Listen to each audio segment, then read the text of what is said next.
Then it all goes down the drain, to Puget Sound. It starts here.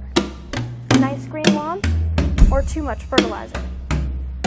Extra phosphorus and nitrogen from too much fertilizer runs off, and you get big algae blooms in the stream, which robs oxygen from the water.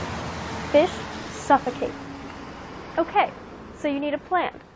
You have to figure out the right size rain garden to deal with the stormwater coming off your roof or your driveway. Sketch out the area, figure out how you want it to look. Disconnect the downspout here. Redirect the water over to here.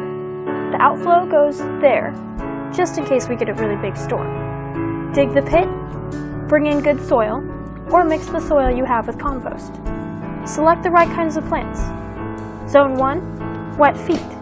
Zone 2, occasional standing water. Zone 3, plants that prefer drier conditions. Next,